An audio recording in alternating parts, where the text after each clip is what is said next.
नमस्कार। इस समय आप देख रहे हैं news in India. News in India में आपका स्वागत है। आइए नजर डालते हैं आज की कुछ खास खबरों पर। प्रधानमंत्री नरेंद्र मोदी ने आपातकाल में प्रधानमंत्री नागरिक सहायता और राहत कोष पीएम केयर्स बनाने की घोषणा की है। इस विशेष राष्ट्रीय कोष का प्राथमिक उद्देश्य कोविड-19 महामारी जैसी किसी भी आपात या संकट की स्थिति से निपटना है। प्रधानमंत्री इस न्यास के अध्यक्ष होंगे। इसके सदस्यों में रक्षा मंत्री, गृह मंत्री और वित्त मंत्री शामिल हैं। इस कोष में वेबसाइट pmindia.gov.in का इस्तेमाल कर पीएम केयर्स फंड में दान किया जा सकता है। इस कोष में छोटी राशि भी दान दी जा सकेगी, जिससे बड़ी संख्या में लोग योगदान कर सकेंगे। इसमें दी गई राशि धारा 80G के तहत आयकर से मुक्त रहेगी, यानी कि अब इसमें आप दान करेंगे तो उसके लिए आयकर नहीं लगेगा। देश इस वक्त कोरोना महामारी के चलते भारी संकट से गुजर रहा है। इस बीच उपराष्ट्रपति और राज्यसभा के सभापति एम वेंकैया नायडू ने सभी सदस्यों से कोविड-19 से मुकाबला करने के लिए अपनी सांसद निधि से खुलकर योगदान देने की अपील की है। उन्होंने सांसदों से कम 1 करोड़ रुपए का योगदान देने और स्वीकृति संबंधी सहमति पत्र भरकर सांख्यिकी एवं कार्यक्रम कार्यान्वयन मंत्रालय को भेजने का अनुरोध भी किया है। उत्तर प्रदेश सरकार ने उत्तर प्रदेश और बिहार के लोगों को अपने घर पर पहुंचाने के लिए 1000 बसों की व्यवस्था की है। ये लोग विभिन्न राज्यों की सीमाओं पर फंसे हुए हैं और अपने घर पैदल जाने का प्रयास कर रहे हैं। सरकार ने ऐसे लोगों से ना घबराने की अपील की है और आश्वासन दिया है कि उन्हें भोजन और पानी उपलब्ध करवाया जाएगा। मुख्यमंत्री योगी आदित्यनाथ ने हरियाणा, बिहार और उत्तराखंड सरकार से अपील की है कि वो इन लोगों के लिए भोजन और सुरक्षा उपलब्ध करवाएं। बिहार के प्रवासी मजदूरों को मदद पहुंचाने के लिए दिल्ली में बिहार भवन में 24 घंटे काम करने वाला एक नियंत्रण कक्ष स्थापित किया गया है। इसका नंबर है 011-2379-2009-230143226। किसानों को हो रही परेशानियों को ध्यान में रखते हुए सरकार ने खेतीबाड़ी और इससे संबंधित गतिविधियों को लॉकडाउन से छूट दे दी है। इससे फसलों की बुआई और कटाई बिना किसी व्यवधान के हो सकेगी।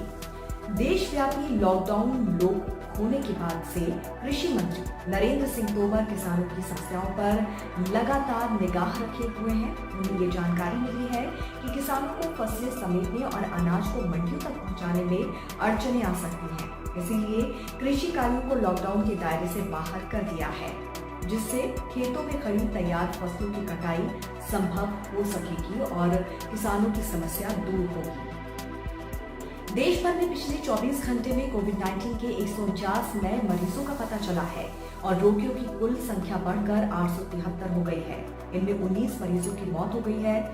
दिल्ली में स्वास्थ्य मंत्रालय के संयुक्त सचिव लव अग्रवाल ने कहा है कि केंद्र रोगियों के हाल के संपर्कों का पता लगाने, सामुदायिक निगरानी और रोकथाम की रणनीति तैयार करने के लिए राज्यों के साथ लगातार संपर्क में है। उन्होंने ये भी कहा है कि केंद्र राज्यों के साथ स्वास्थ्य संबंधी बुनियादी ढांचे को तैयार हालात में रखने की दिशा में भी कार्य कर रही है। ऐसे प्रयास किए जा रहे हैं जिससे कि कोविड-19 का इलाज करने वाले विशेष अस्पतालों और विशेष विभागों की स्थापना हो सकेगी। कोविड-19 की रोकथाम के लिए उत्तर रेलवे ने अस्पताल आइसोलेशन कोच का पहला प्रोटोटाइप यानी कि प्रतिकृति सफलतापूर्वक तैयार कर लिया है। प्रत्येक कोच में 10 आइसोलेशन वार्ड होंगे। इसकी स्वीकृति मिलने के बाद प्रत्येक मंडल में हर सप्ताह 10 रेल कोच को मरीजों के लिए आइसोलेशन वार्डों में बदला जाएगा। इस तरह के कोच देश भर में रखे जाएंगे।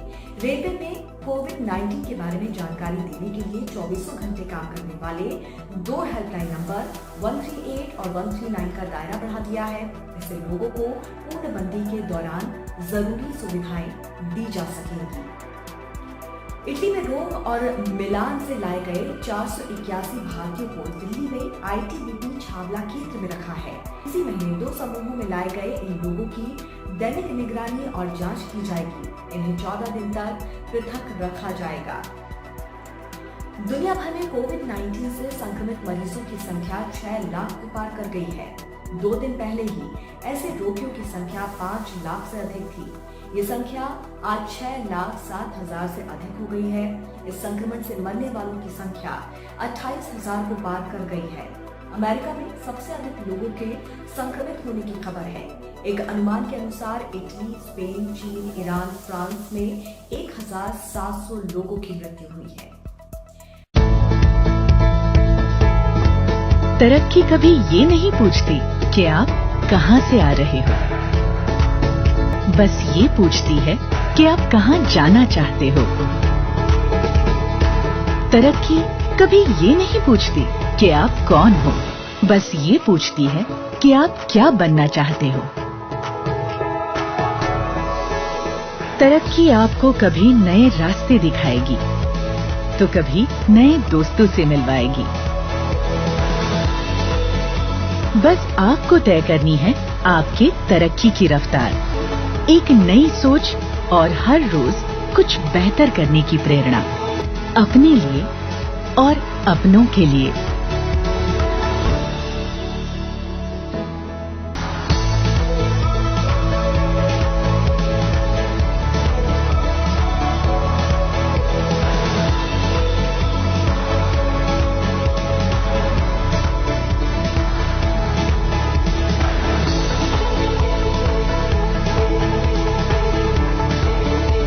हर रोज कुछ बेहतर।